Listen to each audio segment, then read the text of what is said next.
आओ सुनाऊं कहानी। लाइक शेयर सब्सक्राइब कमेंट करना ना भूलें। आप देख रहे हैं अनोखे प्रेम की अनोखी दास्तां। इशिका भले ही एक छोटे से शहर से थी, पर उसके ख्वाब बहुत बड़े थे। वो इंजीनियरिंग करना चाहती थी। किसी भी बड़े शहर की लड़की के लिए ये एक आम बात हो सकती है, किंतु इशिका जहाँ रहती थी वहाँ के लोगों की मानसिकता बहुत ही संकीर्ण थी। वहाँ कोई भी लड़कियों को ज़्यादा पढ़ाने के पक्ष में नहीं था। 12वीं करने के बाद या तो लड़कियों को घर के काम सौंप दिए जाते थे, या फिर उनको कोई छोटा सा खाना पकाने का कोर्स या सिलाई कढ़ाई का कोर्स करा दिया जाता था। बहुत कम परिवार थे जो लड़कियों को कॉलेज भेजते थे। इंजीनियरिंग या मेडिकल तो बहुत कम ही कर पाती थी। इशिका अपने आप को बहुत ही खुशनसीब मानती थी कि उसके माता पिता ने कभी उसे पढ़ाई लिखाई करने से नहीं रोका। उसे भी उसके भाई हर्ष की तरह हर सुविधा उपलब्ध कराई गई। हालांकि मोहल्ले के लोगों को इशिका का इतना पढ़ना लिखना नागवार था। वो अपनी असहमति जताते रहते थे, किंतु उसके माता पिता ने कभी किसी की बात को ज़्यादा अहमियत नहीं दी। वो हमेशा यही कहते थे कि उनके लिए हर्ष और इशिका में कोई फ़र्क नहीं है। इशिका स्वभाव से बहुत ही चंचल थी, हमेशा हंसती मुस्कुराती रहती थी। कद काठी तो उसकी ज़्यादा नहीं थी, पर दिखने में बहुत सुंदर थी। दूध सा गोरा रंग, बड़ी बड़ी आंखें, तीखे नैन नक्श, लंबी सुराहीदार गर्दन, सूरजमुखी के समान खिला चेहरा, काले घने बाल जिसे वो ज़्यादातर खुले रखती थी, और छरहरी काया। मोहल्ले की सभी लड़कियों की लीडर थी। किसी को कोई भी काम होता था तो वो इशिका को ही कहती थी। आज इशिका का इंजीनियरिंग कॉलेज में प्रवेश परीक्षा का परिणाम घोषित होने वाला था। उसकी सभी सहेलियां उसका बेसब्री से इंतज़ार कर रही थी। इशिका को आते देख सब उसकी तरफ भागी।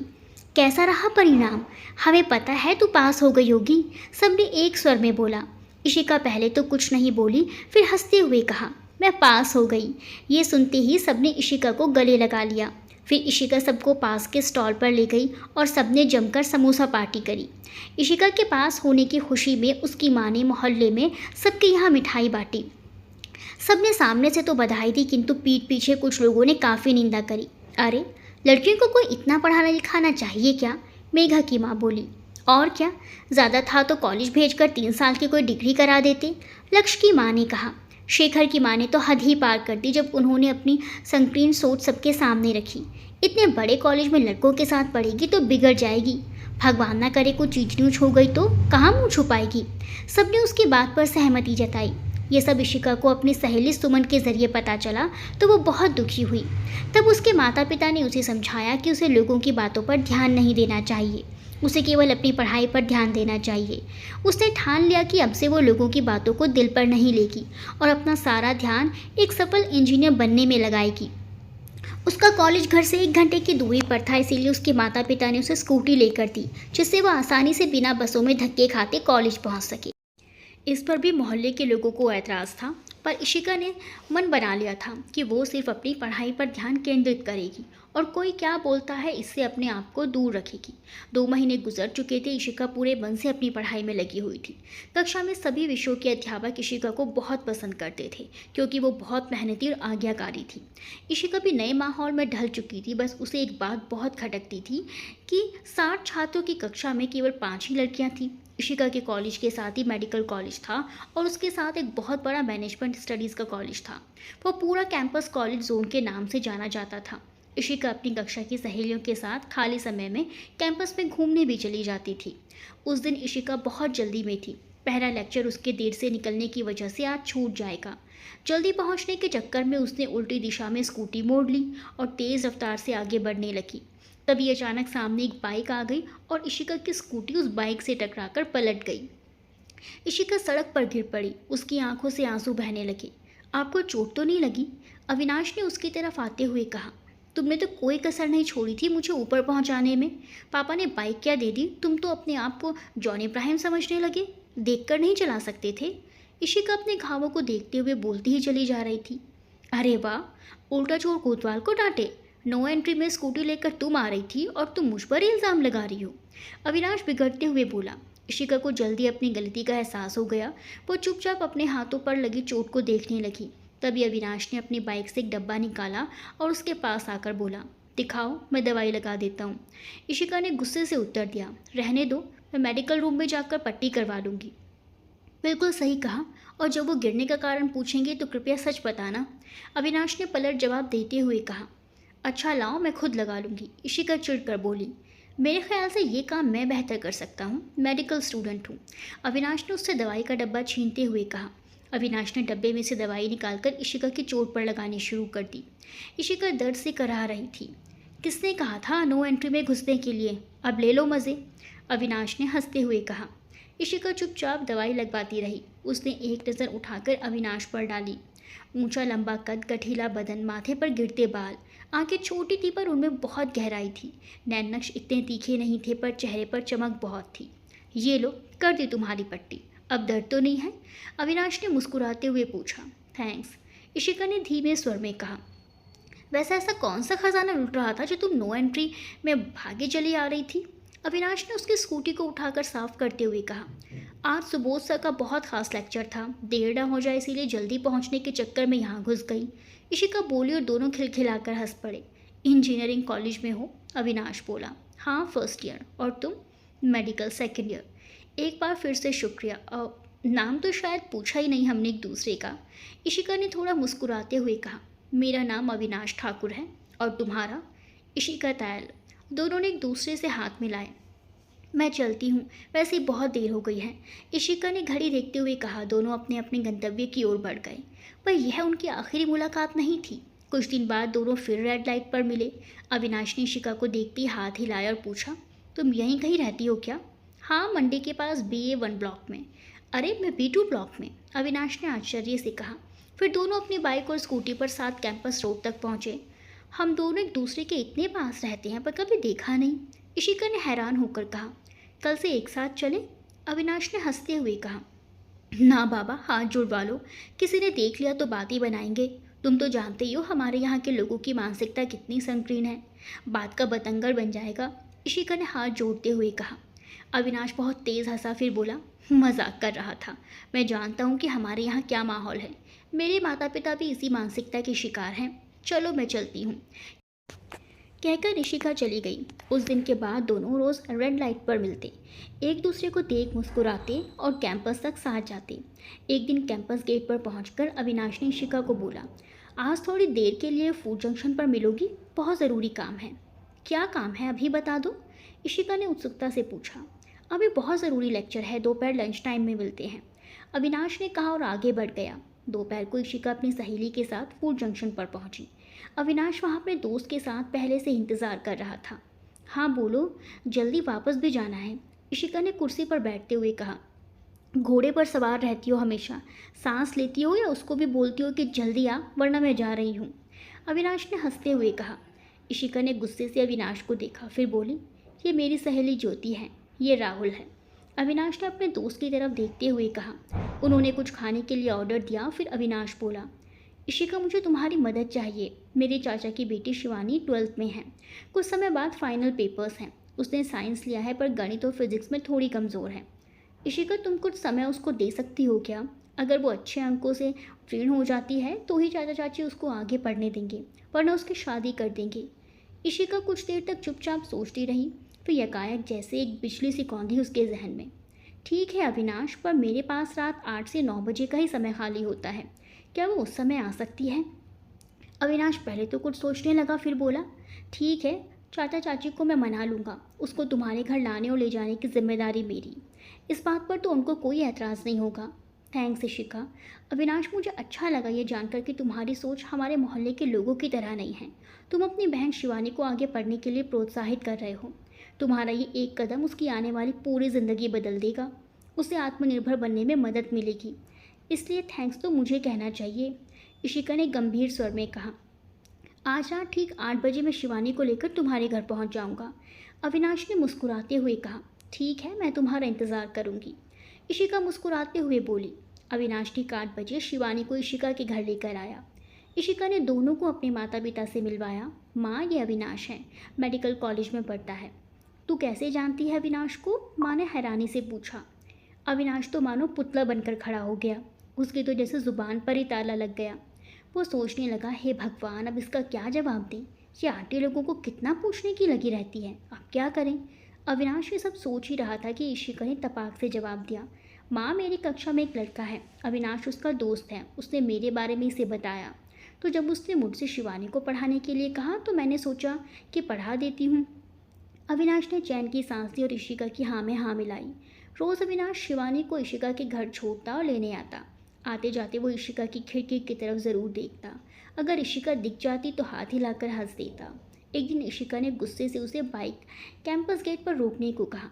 तुम्हें क्या लगता है तुम क्या कर रहे हो? मेरा कॉलेज आना बंद करवाओगे क्या? इशिका ने गुस्से से तमतमाते हुए पूछा। अरे क्या चल रहा है, क्या किया है मैंने? इतना गुस्सा क्यों हो रही हो? अविनाश ने झुंझलाकर पूछा। तुम रोज़ मेरी खिड़की की तरफ देख कर क्यों जाते हो? तो इसमें क्या परेशानी है? अब तुमको हेलो भी नहीं कर सकता क्या? अविनाश ने इशिका के पास आते हुए पूछा। अविनाश, तुम शायद भूल गए हो कि हमारा मोहल्ला किस तरह की मानसिकता का शिकार है। किसी दिन किसी आंटी ने तुम्हें इस तरह हेलो करते देख लिया तो बेवजह राई का पहाड़ बन जाएगा। अरे यार, ये आंटी लोगों की तकलीफ़ क्या है? कौन कहाँ कब कैसे क्यों, बस यही जानना चाहती हैं सब। अपने काम से काम क्यों नहीं रखती? अविनाश झल्लाकर बोला। इन सब का यही काम है, मोहल्ले की लड़कियों पर नज़र रखना। पर मैं इनको कोई मौका नहीं देना चाहती। मैंने बहुत मेहनत की है यहाँ तक पहुँचने में। मैं नहीं चाहती कि किसी को भी कोई मौका मिले मेरे माँ पापा को गलत साबित करने का। इशिका ने गंभीर आवाज़ में कहा। मैं समझता हूँ इशिका, फिक्र मत करो। मेरी तरफ से तुमको कभी शिकायत का कोई मौका नहीं मिलेगा। अविनाश ने इशिका के कंधे पर हाथ रखते हुए कहा। फिर दोनों अपने कॉलेज गेट की तरफ चले गए। आज परिणाम घोषित होने वाले थे। इशिका और अविनाश दोनों ही बहुत बेचैन थे। इशिका बहुत ही अच्छे अंकों से उत्तीर्ण हुई थी, केवल 2 अंकों से अव्वल आते आते रह गई। अविनाश ने भी बहुत अच्छे अंक प्राप्त किए थे। दोनों बहुत खुश थे, पर अपने अंकों से ज़्यादा खुशी उन्हें शिवानी के लिए थी। शिवानी अपने विद्यालय में अव्वल आई थी। दीदी मैं अव्वल आई। थैंक्स, आपके सहयोग के बिना ये संभव नहीं था। शिवानी फ़ोन पर उछलते हुए बोली। ये तुम्हारी मेहनत का परिणाम है शिवानी। अब और मेहनत करना और कॉलेज में भी अव्वल आकर दिखाना। फिर देखना कोई तुम्हें उड़ने से रोक नहीं पाएगा। इशिका ने भावविभोर होकर कहा। इशिका अपनी मंजिल की तरफ सफलतापूर्वक बढ़ती जा रही थी। कॉलेज में सभी अध्यापक उसकी तेज बुद्धि, एकाग्रता, विलक्षण प्रतिभा, वाक शक्ति से प्रभावित थे। इशिका इंजीनियरिंग के 3य वर्ष में आ गई थी। भविष्य बहुत उज्जवल दिखने लगा था और इसी सुंदर भविष्य के सपने संजोए वो इस बार और मेहनत कर रही थी, क्योंकि इस बार वो अव्वल आना चाहती थी। आज वैलेंटाइन डे था। इशिका अकेली बस स्टैंड पर बैठी थी, बार बार समय देख रही थी। तभी अविनाश वहाँ आ गया और चौंक कर बोला। तुम यहाँ क्या कर रही हो? ओह, किसी का इंतज़ार है आज? डेट है किसी के साथ आज? मुंह तोड़ दूंगी मैं तुम्हारा। मुझे क्या ज़रूरत है डेट पर जाने की? ज्योति का इंतज़ार कर रही हूँ। इशिका ने अविनाश को अपने बैग से मारते हुए कहा। हाँ यार, मार क्यों रही हो? चोट लग जाएगी मुझे। कहाँ गई ज्योति? अविनाश ने अपने बाजों को सहलाते हुए कहा। डेट पर गई है मोहतरमा, और जब तक वापस नहीं आ जाती मैं घर नहीं जा सकती। मेरा नाम लेकर गई है। उसकी माँ ने मोहल्ले में मुझे देख लिया तो उसकी हड्डियाँ तोड़ देंगी। इशिका पैर पटकते हुए बोली। ये सुनकर अविनाश ज़ोर ज़ोर से हंसने लगा। पहले तो इशिका खामोश खड़ी उसे देखती रही, फिर उसकी अपने बैग से धुलाई कर दी। अरे बस करो इशिका, ज्योति का तो पता नहीं, पर मेरे पिटने के दिन ज़रूर हैं। मैं भी यहाँ राहुल की वजह से रुका हुआ हूँ। वो भाई साहब भी डेट पर गए हैं। पहले फिल्म फिर लंच, और मैं यहाँ पागलों की तरह तुमसे पिट रहा हूँ। अविनाश ने गुस्से से कहा। इशिका थोड़ी शांत हुई, फिर उसे ये सोचकर हंसी आई कि वो और अविनाश दोनों ही दोस्तों की खातिर यहाँ बैठे हैं। लगता है सदमा लगा है तुमको। अभी पीट रही थी, अब हंस रही हो। अविनाश ने अपने हाथों को दबाते हुए कहा। भूख लगी है, यहाँ बस स्टैंड पर लंच कैसे खोलूँगी? इशिका ने पेट पकड़ते हुए कहा। चलो उठो, मेरे कॉलेज में चलते हैं, आराम से बैठकर लंच करना। अविनाश उठते हुए बोला। पर कोई देखेगा तो सोचेगा कि हम भी डेट कर रहे हैं। इशिका ने परेशान होकर कहा। मैं एक ऐसी जगह जानता हूँ जहाँ आज तक कोई नहीं आएगा। चलो उठो अभी। अविनाश व्यंग्य से देखते हुए बोला। अविनाश उसको कॉलेज के मेडिकल रूम में ले आया। इशिका ने हैरान होकर पूछा। अविनाश, ये मेडिकल रूम है, यहाँ खाएंगे हम खाना? बिल्कुल सही, यहीं पर ही खाएंगे। देखो कैंटीन में आज बहुत भीड़ होगी। गार्डन में तुमको बैठना नहीं, तो सबसे महफूज जगह यही है, क्योंकि आज किसी को कोई बीमारी नहीं होगी सिवाय दिल की बीमारी के। अविनाश ने हंसते हुए दिल पर हाथ रखकर कहा। दोनों ने एक साथ खाना खाया। बातों ही बातों में इशिका को पता चला कि अविनाश का नाम दिल्ली के सबसे बड़े मेडिकल कॉलेज में आ गया था, पर वो वहाँ नहीं गया। ऐसा क्यों किया तुमने अविनाश? ये तो मन की मुराद पूरी हो ऐसा अवसर था, क्यों गवा दिया? अविनाश ने उसे बताया कि उसके माता पिता का वो इकलौता बेटा है। माँ को दमे की तकलीफ है और पिता को शुगर की बीमारी है। वो दोनों नहीं चाहते थे कि अविनाश उनसे दूर जाए, और अविनाश को भी उनकी बहुत चिंता थी, इसीलिए उसने यहीं रहकर मेडिकल करने का तय किया। अविनाश, मानना पड़ेगा तुमको, बहुत कम ऐसे लड़के होते हैं जो अपने से पहले अपने माता पिता के बारे में सोचें। तुम बहुत अच्छे बेटे हो, हमेशा ऐसे ही रहना।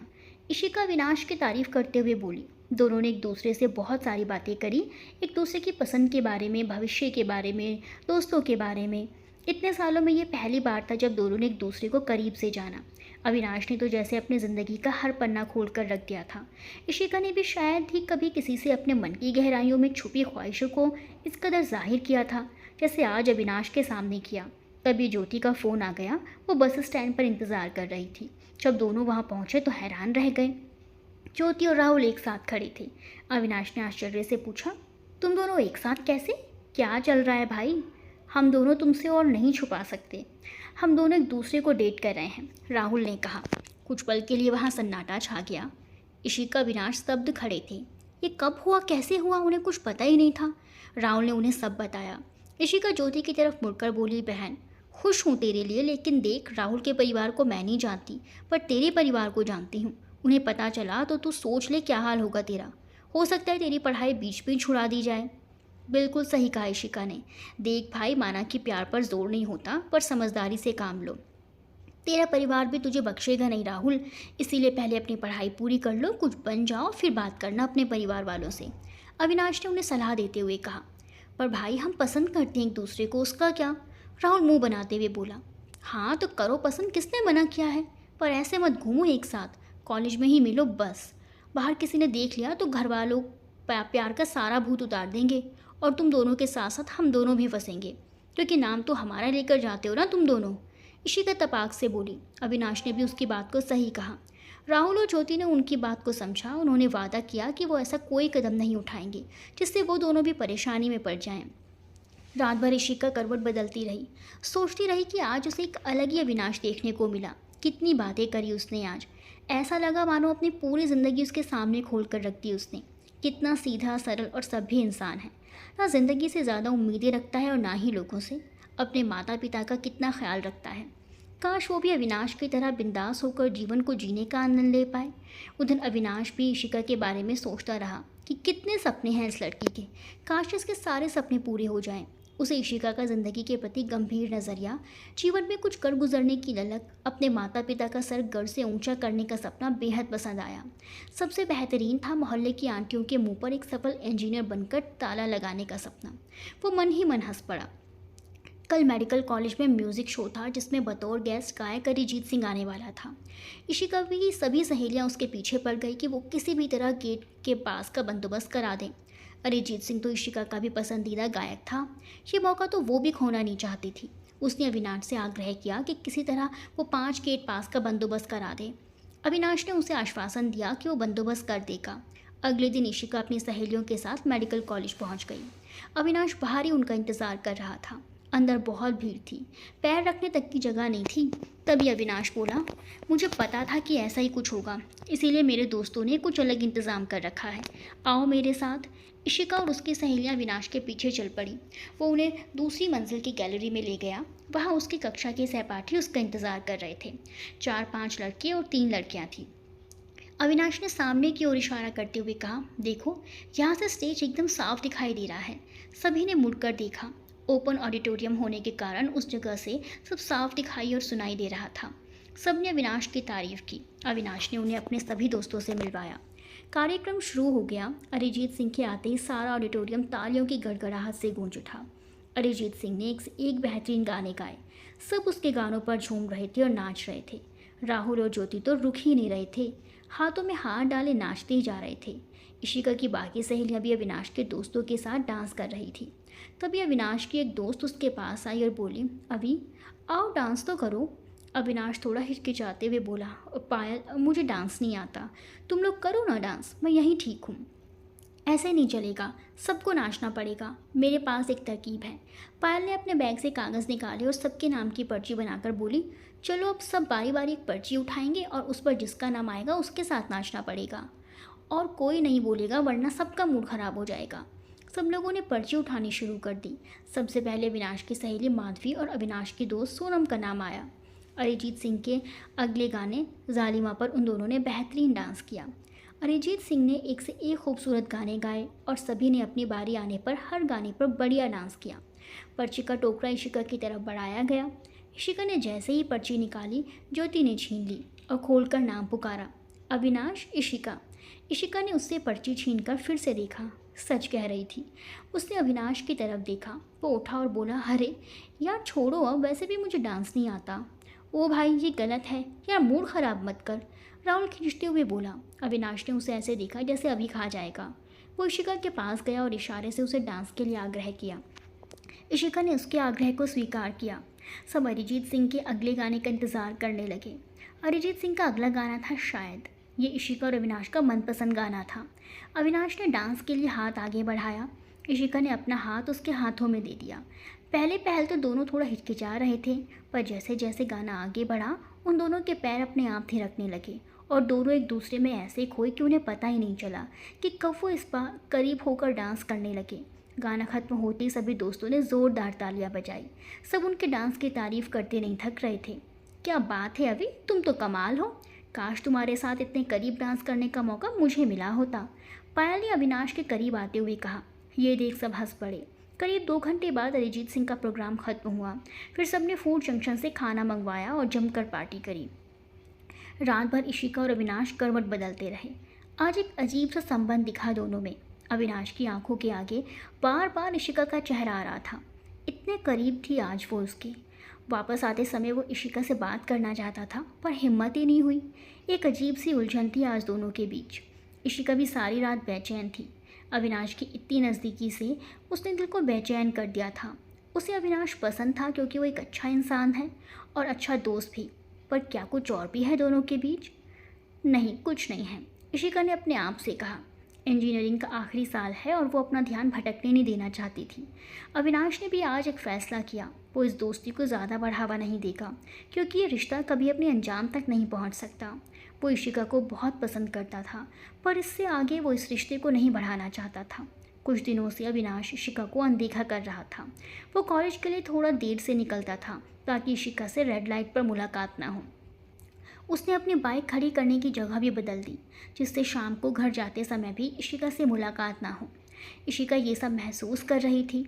उसे समझ नहीं आ रहा था कि अविनाश उससे दूरी क्यों बना रहा था, पर उसने तय किया कि वो जाकर या फ़ोन करके नहीं पूछेगी। इस खूबसूरत दोस्ती का अंत ऐसे ही होना है तो ऐसे ही सही। 1 महीना बीत गया। इशिका और अविनाश कहने को दूर थे, पर मन उनका एक दूसरे में ही अटका था। अविनाश दूर से ही इशिका को रेड लाइट पर रोज़ सुबह देखता था। दिल करता था कि जाकर बात करें, पर हर बार रुक जाता। इशिका भी कितनी बार राहुल से अविनाश के बारे में पूछने की कोशिश करती, पर चुप हो जाती। इशिका और अविनाश दोनों को लग रहा था कि वो जिस तकलीफ़ से गुजर रहे हैं वो किसी को पता नहीं चलेगा, पर राहुल और ज्योति को सब समझ में आ रहा था।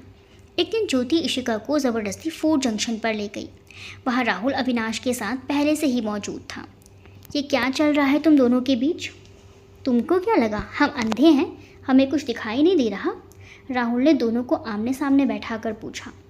कुछ भी तो नहीं चल रहा, तू क्या बोल रहा है भाई? अविनाश ने लापरवाही से जवाब दिया। अच्छा, तो रोज़ तू इशिका के साथ कैंपस गेट तक क्यों नहीं आता? क्यों तूने अपनी बाइक खड़ी करने की जगह बदल दी? राहुल ने प्रश्न भरी निगाहों से पूछा। अरे वो तो मेरे लेक्चर देर से हो रहे हैं तो जल्दी निकल कर क्या करूँगा, और बाइक दूसरी जगह इसीलिए खड़ी की क्योंकि वहाँ ज़्यादा सुरक्षित रहेगी। अविनाश ने सफाई देने की कोशिश करी। और इशिका, तूने कितनी बार राहुल से अविनाश के बारे में पूछने की कोशिश करी, पर पूछती क्यों नहीं? आजकल चुप रहती है, हंसी तो जैसे गायब ही हो गई है। क्यों तुम दोनों अपने आप को सज़ा दे रहे हो? ज्योति भी नाराज़गी से बोली। इशिका की आंखों से अश्रुधारा बह निकली। वो चाहकर भी रोक नहीं पाई। इशिका को रोता देख अविनाश से रहा नहीं गया। वो उठकर उसके पास आ गया और उसे चुप कराने लगा। तुम दोनों अपने बीच आई इन परेशानियों को हल करो, राहुल बोला और ज्योति को वहाँ से लेकर चला गया। इशिका प्लीज़ चुप हो जाओ, मैं समझता हूँ सारी बात तुमको। इशिका, मुझे नहीं पता था कि मेरे इस व्यवहार से तुम पर ऐसा असर होगा। मेरा इरादा तुम्हारा दिल दुखाने का बिल्कुल नहीं था। अविनाश इशिका को चुप कराते हुए बोला। दिल तो बहुत दुखाया है तुमने अभी। अगर कोई परेशानी थी तो मुझसे बैठकर बात करते, हम दोनों मिलकर उसका कोई हल निकालते। इस तरह दूरियां बढ़ा लेना कहाँ की समझदारी हुई। मैं उस दिन से यही सोच रही हूँ कि मुझसे ऐसी क्या गलती हो गई कि तुम इस तरह बर्ताव कर रहे हो। मुझे तो सज़ा दे ही रहे हो पर खुद भी इसमें जल रहे हो। तुमसे ऐसी बेवकूफ़ी की उम्मीद नहीं थी। इशिका ने आंसुओं से भरे नयनों से अविनाश को देखते हुए कहा। अविनाश कुछ देर तक इशिका को देखता रहा। उसके दिल में एक तूफान सा उठ रहा था, पर वो अपनी भावनाओं को चाह कर भी इशिका को व्यक्त नहीं करना सकता था। इशिका, मैं जानता हूँ कि तुम्हारे ख्वाब तुम्हारी ज़िंदगी हैं। मैं उसमें खलल नहीं डालना चाहता था, इसीलिए सोचा कि थोड़ी दूरियाँ रहेंगी तो सही रहेगा। क्या वाकई में तुमने दूरियाँ निभाई अभी? इशिका उसकी आंखों में देखते हुए बोली। हाँ, क्यों नहीं निभाई क्या? पिछले दिनों मैं तुम्हारे रास्तों से दूर रहा, तुम्हारे सामने ही नहीं आया। अविनाश हिचकिचाते हुए बोला। और तुम्हें लगता है कि ऐसा करने से सब ठीक ठाक हो जाएगा? हर रोज़ रेड लाइट पर दूर से खड़े होकर मुझे देखते थे, मेरी स्कूटी पार्क करते वक्त वहीं कहीं खड़े रहते थे। क्या गज़ब की दूरियां निभाई तुमने? इशिका ने व्यंग्य से उसे देखते हुए पूछा। इशी, तुम्हें कैसे पता चला? अविनाश अचंभित सा उसे देखता रह गया।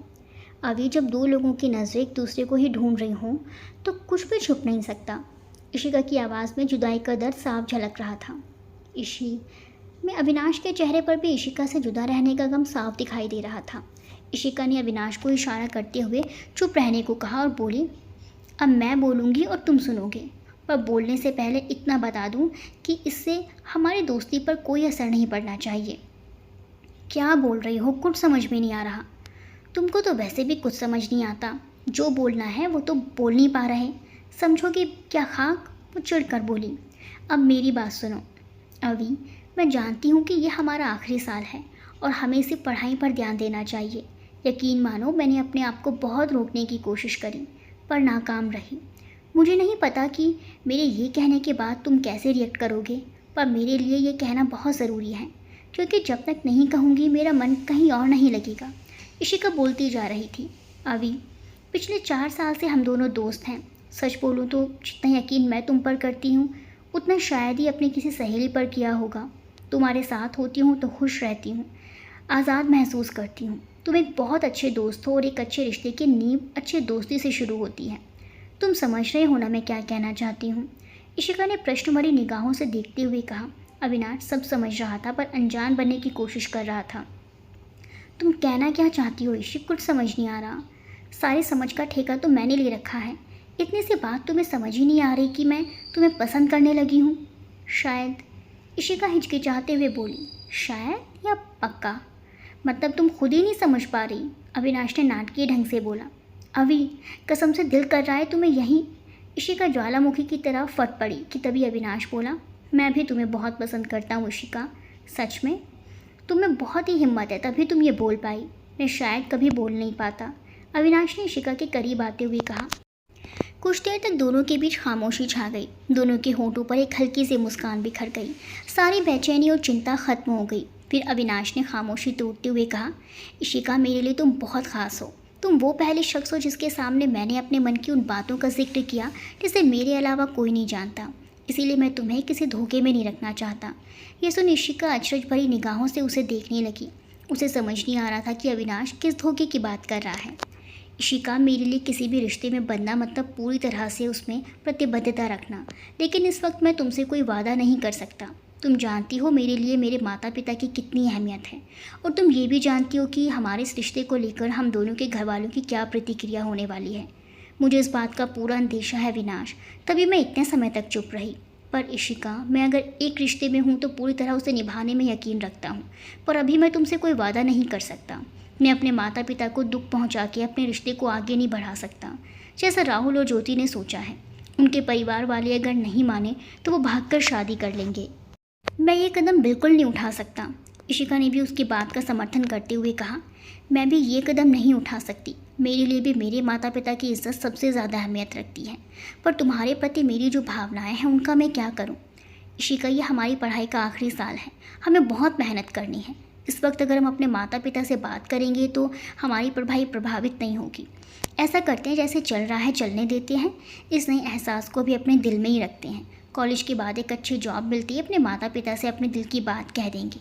पर इशिका, मैं फिर दोहरा रहा हूँ कि ये सच है तो मेरे लिए बहुत अहम हो, पर मेरे माता पिता से ऊपर नहीं।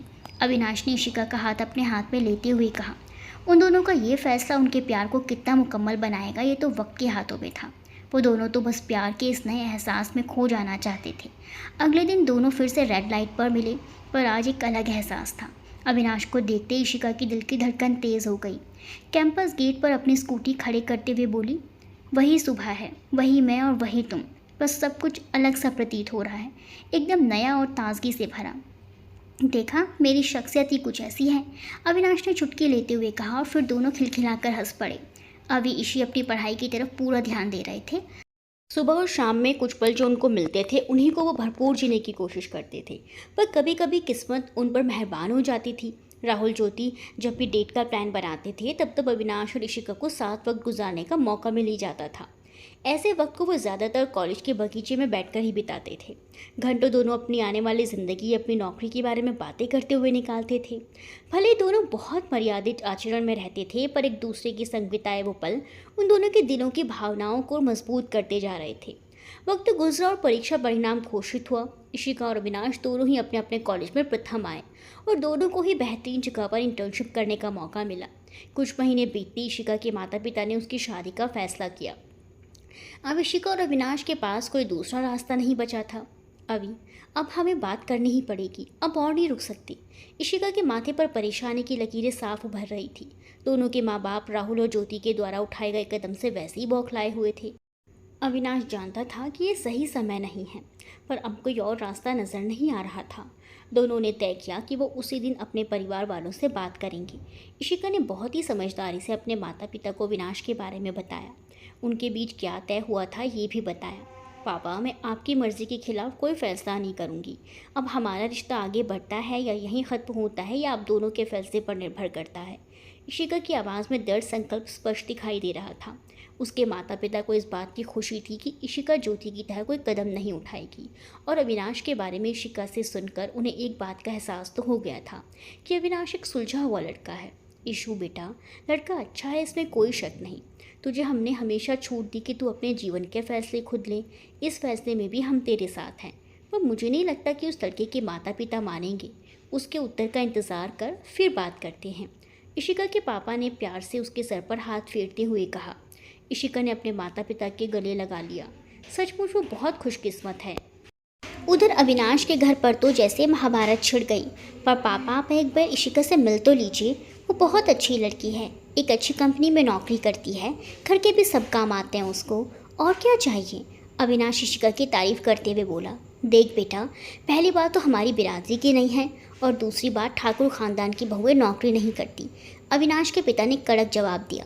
पापा, बिरादरी के ना होने से क्या होता है, लड़की अच्छी होनी चाहिए, उसमें सारे गुण होने चाहिए। अरे कैसी बातें कर रहा है लल्ला तू, अविनाश की माँ बोली। लड़की बिरादरी की ना होगी तो हमारे रीति रिवाज कैसे आगे बढ़ाएगी।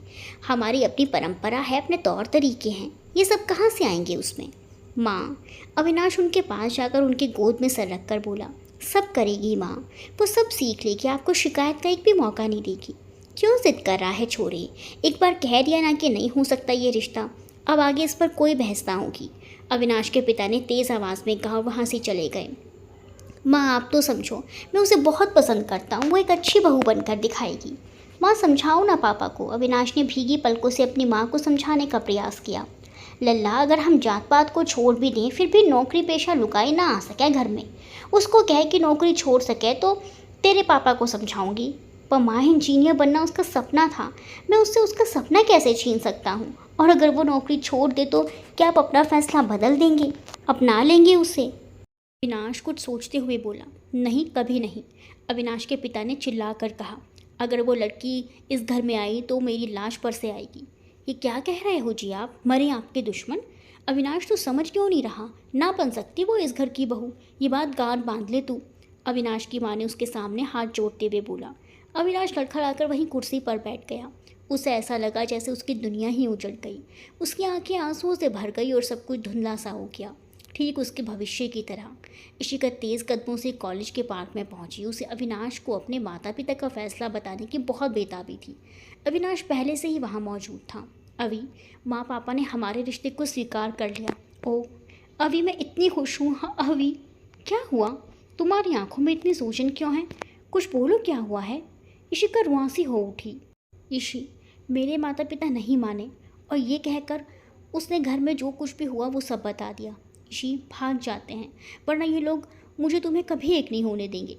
पागल हो गई क्या अभी? क्या तय किया था हमने, भूल गई क्या? हम कोई ऐसा कदम नहीं उठाएंगे जिससे हमारे माँ पापा को कोई तकलीफ़ हो या उनका सर शर्म से झुक जाए। और जो कह रहे हो क्या कर पाओगे?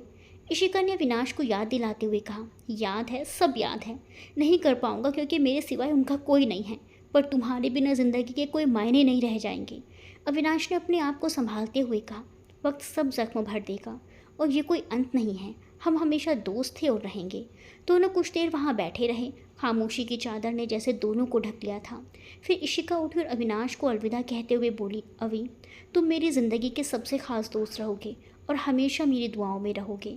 अविनाश ने इशिका का हाथ पकड़कर भरे स्वर में कहा, एक बात याद रखना इशी, मेरे लिए हमेशा ये जानना ज़रूरी होगा कि तुम ठीक हो, खुश हो, और यह हक मुझसे मत छीनना। इशिका ने एक सुंदर सी मुस्कान दी और वहाँ से चली गई।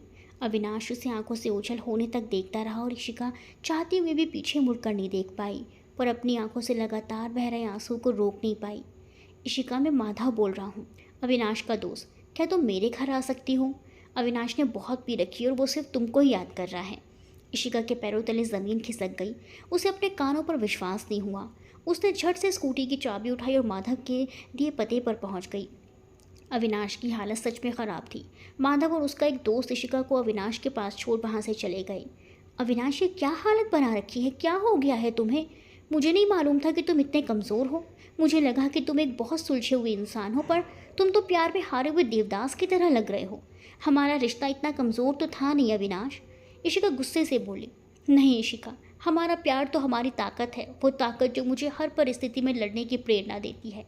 अविनाश ने इशिका को अपने पास बैठाते हुए कहा। फिर ऐसी बेकार चीज़ों को क्यों हाथ लगाया अवि? इशिका ने प्यार से अविनाश के चेहरे पर हाथ रखते हुए पूछा। अविनाश ने उसके हाथों को अपने हाथों में थाम लिया। माँ पापा मुझे शादी करने के लिए मजबूर कर रहे हैं इशी। मैं अभी इस मानसिक स्थिति में नहीं हूँ। किसी और को अपनी ज़िंदगी में शामिल करने का ख्याल ही मुझे डरा रहा है। मैं कैसे अभी किसी से शादी कर लूँ? मुझे कोई हक नहीं बनता किसी की ज़िंदगी बर्बाद करने का। ये कहकर अविनाश इशिका की गोद में सर रख कर रोने लगा। अविनाश, इस समस्या का समाधान भी हम निकाल लेंगे। फिलहाल तुम थोड़ा आराम करो। उठो, मैं तुम्हें बिस्तर पर लेटा देती हूँ। इशिका अविनाश को सहारा देते हुए बोली। बिस्तर पर लेटकर अविनाश ने इशिका से कहा, इशी प्लीज़ अभी कहीं मत जाना, थोड़ी देर मेरे साथ बैठ जाओ। मैं यहीं हूँ अभी। इशिका प्यार से उसके सर पर हाथ फेरते हुए बोली। तुम सो जाओ। अविनाश कुछ देर इशिका को देखता रहा। उसकी आंखों से आंसू रुक नहीं रहे थे। इशिका की आंखों में भी आंसुओं का समुद्र उमड़ पड़ा। कुछ देर बाद जब अविनाश सो गया तो इशिका उठी और बाहर आ गई। उसने माधव को फ़ोन करके बुलाया और उसके आने पर वो वहाँ से चली गई। शाम को जब अविनाश उठा तो तुरंत इशिका का नाम लेते हुए दरवाजे की तरफ भागा। माधव ने उसे बताया कि वो चली गई, पर उसके लिए एक खत छोड़ कर गई है। अविनाश ने तुरंत वो खत लिया। उसका सर बहुत दर्द कर रहा था। क्या हुआ था उसे कुछ भी याद नहीं आ रहा था। कांपते हाथों से उसने खत खोला। अविनाश, मैं जानती हूँ कि तुम बहुत परेशान हो और तुम्हारा परेशान होना लाजमी है। इस समय मैं और तुम दोनों इस अवस्था में नहीं हैं कि किसी और को अपनी ज़िंदगी में शामिल कर सकें। मेरा तुम्हारे लिए एक सुझाव है। तुम आगे की पढ़ाई के लिए मुंबई वाले कॉलेज में प्रवेश पत्र भर दो। इसके 2 फ़ायदे होंगे। एक, तुम्हें आगे सीखने का मौका मिलेगा, जिससे बड़े हॉस्पिटल में तुम्हें प्रैक्टिस का मौका मिलेगा। दूसरा ये कि इस बहाने तुम अपने माता पिता को फ़िलहाल शादी ना करने से रोक सकोगे। मेरा एक और सुझाव है, हम हमेशा दोस्त रहेंगे, ये सच है, पर इस समय वक्त की नज़ाकत को देखते हुए मैंने ये फ़ैसला लिया है कि हम अब एक दूसरे से नहीं मिलेंगे और ना ही बात करने की कोशिश करेंगे। ये हमारी आने वाली ज़िंदगी के लिए बहुत ज़रूरी है और मैं आशा करती हूँ कि तुम मेरे इस फ़ैसले का मान रखोगे। तुम्हारी दोस्त इशिका। अविनाश की आंखों से अश्रुधारा बह निकली। इशिका ने कितनी समझदारी से सारी परिस्थिति संभाल ली। उसने इशिका के फैसले का मान रखा और काफ़ी वक्त तक उससे बात करने की कोई कोशिश नहीं की, पर एक दिन उस पर जैसे गाज गिर गई जब उसे पता चला कि इशिका बिना उससे मिले दिल्ली चली गई। उसने इशिका को बहुत फ़ोन किए, पर उसने शायद अपना नंबर बदल लिया। कुछ महीने बाद उसके माता पिता और भाई भी वहीं चले गए। अविनाश भी आगे की पढ़ाई के लिए मुंबई चला गया। उसका मन इशिका के इस कदम से बहुत दुखी था। प्यार आज भी था, पर कहीं ना कहीं उसके मन में इशिका के प्रति एक गुस्सा भी था। इशिका ने अपना वादा पूरा नहीं किया। उसने अपना वादा तोड़ दिया था कि वो सदा दोस्त रहेंगे और हर सुख दुख में एक दोस्त की तरह एक दूसरे का साथ देंगे। रविवार का दिन था। अस्पताल का ओपीडी भरा हुआ था। स्पेशल वार्ड के बाहर बैठी 5 साल की परी सभी आने जाने वालों को देख रही थी। उसके साथ 2 बुजुर्ग बैठे उस प्यारी सी बच्ची को देख रहे थे। बच्ची ने अपने बैग से बिस्किट का पैकेट निकाला और खाने लगी। तभी उसने उन 2 बुजुर्गों को देखा और पैकेट उनकी तरफ बढ़ाते हुए कहा, आप लेंगे? मम्मी कहती हैं कि हमें अपनी सब चीज़ों को बांटकर खाना चाहिए। अरे वाह, आपकी मम्मी ने तो बहुत अच्छी बातें सिखाई हैं आपको, बुजुर्ग महिला बोली। कौन से स्कूल में पढ़ते हो आप बेटा? बुजुर्ग ने पूछा।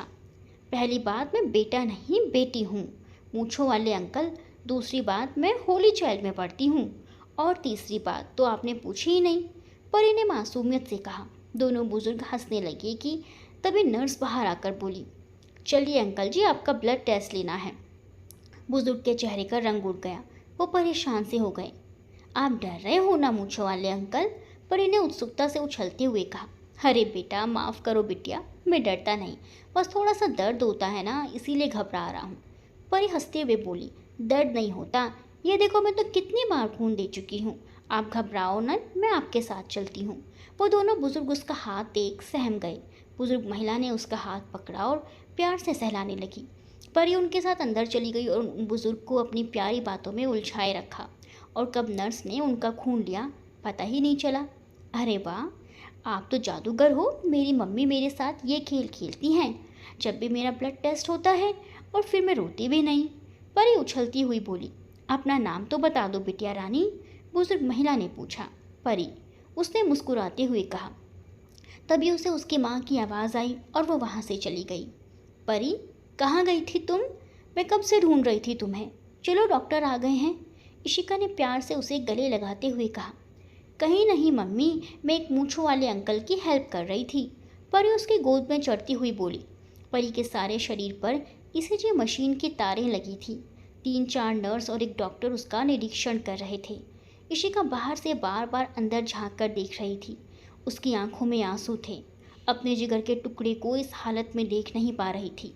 तभी डॉक्टर बाहर आया और इशिका को अपने कैबिन में बुलाया।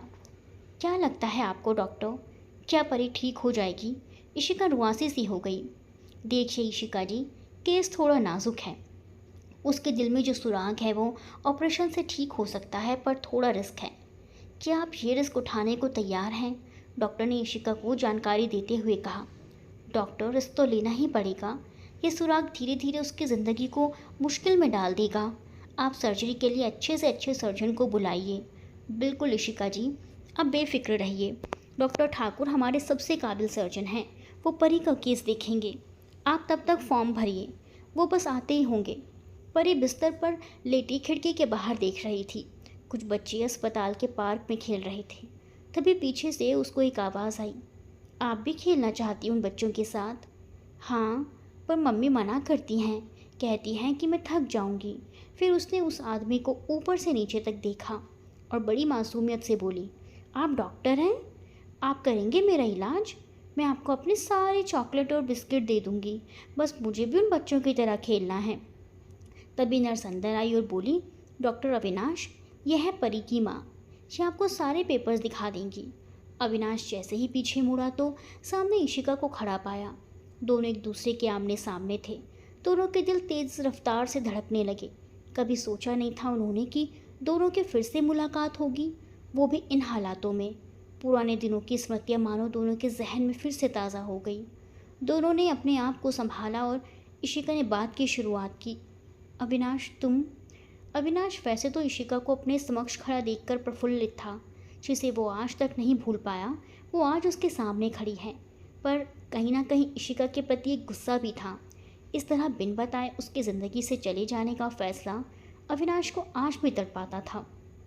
उसने बहुत रूखे स्वर में जवाब दिया, आप पेपर लेकर मेरे कैबिन में आइए, वहीं बात करते हैं। ये कहकर अविनाश तुरंत वहाँ से चला गया। अविनाश की आंखें पूरी तरह लाल हो गई थी। आंसू थम ही नहीं रहे थे। उसे समझ ही नहीं आ रहा था कि वो किस बात को लेकर रो रहा है, इशिका के गैर जिम्मेदाराना फैसले पर या इशिका के मिल जाने पर, या इस सच्चाई पर कि उसने शादी कर ली, या फिर नन्ही सी परी के लिए। तभी उसको दरवाजे पर दस्तक सुनाई पड़ी। वो तुरंत बाहर आया। इशिका उसका इंतज़ार कर रही थी। उसने इशिका को इशारे से बैठने को कहा और उसके हाथ से परी के पेपर्स लेकर पढ़ने लगा। इशिका अविनाश को एकटक देखती रही। कितना अलग लग रहा था वो। उसने कभी अविनाश को सूट में नहीं देखा था। आंखों पर चश्मा था। चेहरे पर उस बेफिक्र मनमोहक मुस्कान की जगह गंभीरता थी। अविनाश के बेरुखी का अंदाज़ा था उसे। उसके ऐसे बर्ताव पर इशिका को आश्चर्य नहीं हुआ। वो उससे बात कर उसकी शिकायतों को दूर करना चाहती थी, पर इस समय उसके लिए परी से ज़्यादा और कुछ अहमियत नहीं रखता था। वो ये सब सोच ही रही थी कि अविनाश बोला, परी को पिछले 2 साल से ये परेशानी है और आपने अब तक उसका सही इलाज नहीं करवाया। अगर करवाया होता तो आज ऑपरेशन की नौबत नहीं आती। इतनी गैर जिम्मेदार कैसे हो गई आप? इशिका को अविनाश का बार बार आप कहना तीर के समान चुभ रहा था, पर उसने अपने गुस्से को दरकिनार करते हुए कहा, 2 साल पहले तक कोई लक्षण नहीं दिखे इस बीमारी के। अभी कुछ महीने पहले परी को चक्कर आने लगे, तब उसका पूरा चेकअप करवाने इस बीमारी का पता चला। पर डॉक्टर अवस्थी ने आपको इस ऑपरेशन से जुड़े रिस्क के बारे में तो बताया ही होगा। जानती हूँ अविनाश, पर प्लीज़ कुछ भी करो, मेरी परी को ठीक कर दो। वो मेरी ज़िंदगी है, उसके बिना मैं जी नहीं पाऊँगी। ये कहते हुए इशिका रो पड़ी। अविनाश को समझ नहीं आ रहा था कि वो क्या करे, इशिका को कैसे चुप कराए। इशिका का दर्द उससे बर्दाश्त नहीं हो रहा था। वो उसके पास गया और उसे चुप कराते हुए बोला, इशिका धीरज रखो, सब ठीक हो जाएगा। अगर तुम इस तरह हार मान जाओगी तो परी को कौन संभालेगा? मैं पूरी कोशिश करूँगा इशिका। इशिका ने अपने आप को संभाला और बोली, अविनाश, रिस्क कितना बड़ा है। इशिका, अगर थोड़ा पहले पता चलता तो बिना सर्जरी उसका इलाज हो सकता था। पैर की नस के सहारे दिल तक पहुंचकर छेद को एक डिवाइस से बंद किया जा सकता है। पर परी का केस थोड़ा नाजुक है। वैसे तो अक्सर छोटे बच्चों के दिल के छेद समय के साथ भर जाते हैं, पर परी का छेद भर नहीं रहा, और अगर इसे जल्दी नहीं भरा तो ये उसकी ज़िंदगी के लिए ख़तरनाक होगा। आज से ही उसका इलाज शुरू हो जाएगा। अभी 1 हफ्ते तक कुछ टेस्ट होंगे, उसके बाद सर्जरी होगी। पर फिक्र मत करो, उसके सारे टेस्ट मैं वहाँ मौजूद रहूँगा। अविनाश ने इशिका को दिलासा देते हुए कहा, थैंक्स अविनाश, तुम हो तो मैं निश्चिंत हो सकती हूँ कि मेरी परी सही हाथों में है। इशिका, एक बात पूछूं, अगर बुरा ना मानो तो? इतना बड़ा ऑपरेशन होने जा रहा है, पर परी के पापा नहीं आए? दरअसल वो दुबई में हैं, उनका आना अभी मुमकिन नहीं है, इसीलिए ये सब मुझे ही संभालना होगा, इशिका ने जवाब दिया। अविनाश ने अपनी हैरानी व्यक्त करते हुए कहा, बेटी से ज़्यादा ज़रूरी और क्या हो सकता है? मेरे ख्याल से उनको यहाँ होना चाहिए, परी का हौसला बढ़ाने के लिए। और फिर अभी 1 हफ्ते बहुत भाग दौड़ रहेगी, तुम अकेले कैसे संभालोगी? यहाँ मेरे पास माँ पापा हैं, मैं संभाल लूँगी। परी के पापा ने अपनी कंपनी के साथ बॉन्ड साइन किया था, जिसके चलते वो 2 साल तक वापस नहीं आ सकते। खैर मेरी छोड़ो, तुम बताओ, घर पर सब कैसे हैं? तुम्हारे माता पिता, तुम्हारी पत्नी और... इशिका ने बात पलटते हुए कहा। अविनाश एक हल्की सी हंसी हंसा और बोला, सब मज़े में हैं, कल से परी के टेस्ट शुरू होंगे। इशिका उठकर चली गई। अविनाश उसे देखता रहा। वक्त के साथ इशिका का शरीर कमज़ोर हो गया था। वो पहले से भी ज़्यादा पतली दिख रही थी। खुले लहराते बालों की जगह बंधे हुए बालों ने ले ली थी। सलवार सूट की जगह साड़ी थी।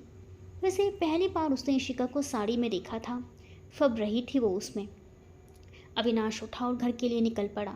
घर पहुंचकर उसने धीरे से दरवाज़ा खोला। बंद कर ही रहा था कि माँ की आवाज़ कानों में पड़ी, आ गया बेटा, देर कर दी आज, खाना लगा दूँ? नहीं माँ, आप रहने दो, मालती लगा देगी, अविनाश ने मालती को आवाज़ लगाते हुए कहा। अविनाश हाथ मुँह पोंछकर बाहर आया। तब तक मालती खाना परोस चुकी थी। अविनाश चुपचाप खाने लगा। तभी उसके पिताजी आकर उसके पास बैठ गए। पापा, आपने आज टेस्ट करा लिया था? माफ़ कीजिए, मैं आ नहीं पाया, थोड़ा सा वक्त व्यस्त था। हाँ करा लिया, आज तो मानो चमत्कार हो गया। तू तो जाने में मैं इंजेक्शन से कितना डरूं, पर आज वो छोटी सी बच्ची परी की वजह से मुझे डर नहीं लगा। परी, आप परी से मिले? अविनाश ने हैरान होकर पूछा। हाँ, बड़ी प्यारी बच्ची है, कितनी प्यारी बातें करती है, उसकी माँ ने बड़े अच्छे संस्कार दिए हैं उसे। उसकी माँ ने कहा, अच्छा, और ये आपको कैसे पता चला? अविनाश ने कटाक्ष करते हुए कहा, बच्ची की बातों से ही पता चल गया था कि उसकी माँ बहुत सुलझी हुई और समझदार है। पर तू कैसे जानता है उस बच्ची को? अविनाश के पिता ने पूछा। वो मेरी मरीज़ है, कुछ दिनों में उसका ऑपरेशन है, उसके दिल में सुराग है। अविनाश ने भारी मन से कहा, हे भगवान, प्रभु, इतनी छोटी सी बच्ची को कैसे इतना कष्ट दे रहे हो? भगवान करे तो उसे ठीक करने में कामयाब हो जाए। बेचारे की माँ पर क्या बीत रही होगी, भगवान उसे ताकत दे। अविनाश की माँ ने रुआंसी आवाज़ में कहा।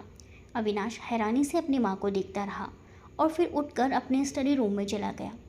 वो हैरान था ये सोचकर कि उसके माता पिता आज जिस औरत को सुलझी और समझदार कह रहे हैं, तब उससे मिले बिना, उसको देखे बिना उसके विरुद्ध अपना फैसला सुना दिया था। आज भी उससे मिले बिना उसके पक्ष में फैसला ले लिया। अजीब मानसिकता है कि शिकार हैं दोनों। अविनाश ये सब सोच ही रहा था कि मालती कमरे में आई। अविनाश अपने आप को इशिका के ख्वाब से निकालकर सच के धरातल पर उतारने की कोशिश करता हुआ बोला, माँ पापा सोने गए? मालती ने हाँ में सर हिलाते हुए जवाब दिया। तुम भी सो जाओ, मुझे कुछ काम है, थोड़ी देर लगेगी।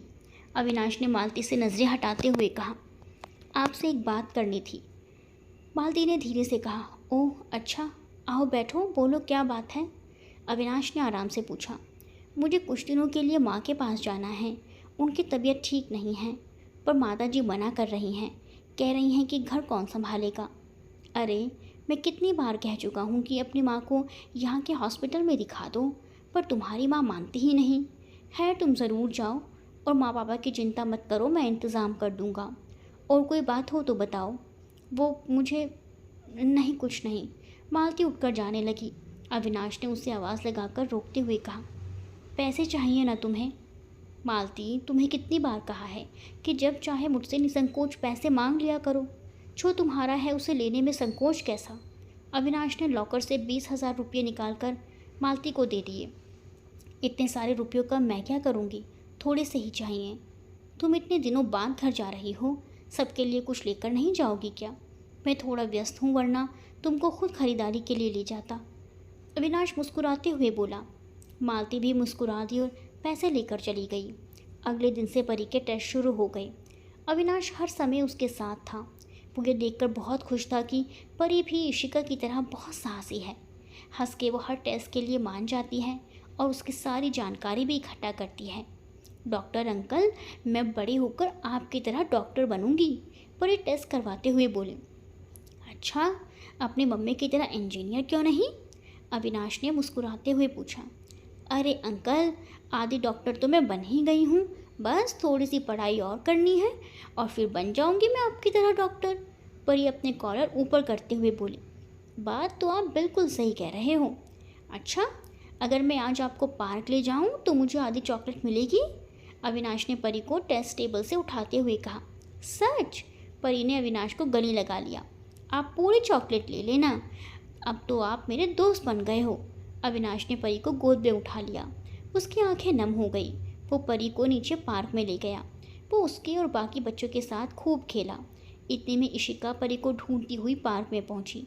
अविनाश और परी को खेलता देख न जाने क्यों उसकी आंखों में आंसू आ गए। तभी परी उसके पास आकर उससे लिपट गई। मम्मी, आप भी आओ, जाओ मिलकर खेलते हैं। डॉक्टर अंकल मेरे दोस्त बन गए हैं अब। परी, बहुत देर हो चुकी है, अब आपको आराम करना चाहिए। इशिका अविनाश की तरफ देखते हुए बोली। परी, आपकी मम्मी ठीक कह रही हैं, चलिए कमरे में चलें, पर एक शर्त पर, आप मुझे गोद में उठाकर लेकर जाओगे। परी अविनाश की गोद में चढ़ते हुए बोली। अरे परी, नीचे उतरो, गलत बात। इशिका उसको डांटते हुए बोली। मम्मी, मैं आई भी अंकल की गोद में थी, तो जाना भी तो उन्हीं की गोद में पड़ेगा ना। परी अविनाश के हाथ पर ताली बजाते हुए बोली। बिल्कुल सही बात, अविनाश ने उसे गोद में उठाते हुए कहा। परी को कमरे में छोड़कर अविनाश ने इशिका को अपने कैबिन में बुलाया। परी के पहले टेस्ट की रिपोर्ट आ गई है। ठीक है, अब कुछ मुश्किल टेस्ट होंगे जिनमें परी शायद डर जाए। वैसे मैं तो वहाँ रहूँगा ही, पर मैंने इजाज़त मांग ली है तो तुम भी उसके साथ वहाँ रुक सकती हो। तुम वहाँ होगी तो उसका हौसला बढ़ा सकोगी। थैंक्स अविनाश। परी के लिए तुम जो कुछ कर रहे हो उसके लिए मैं तुम्हारी शुक्रगुजार हूँ। मैं उसका डॉक्टर हूँ, ये मेरा फ़र्ज़ है, अविनाश बोला। फिर कुछ सोच कर बोला, वैसे तुम चाहो तो अपने पति को ये सारी रिपोर्ट मेल कर सकती हो, हॉस्पिटल की वेबसाइट से डाउनलोड करके। चाहो तो मैं करा देता हूँ, मुझे उनका ईमेल एड्रेस बता दो। क्यों? मेरा मतलब है कि उनको रिपोर्ट क्यों भेजनी है, मैं ही पढ़ लूँगी, इशिका ने हिचकिचाते हुए कहा। कमाल है इशिका, परी के पापा उसकी रिपोर्ट भी नहीं देखना चाहेंगे।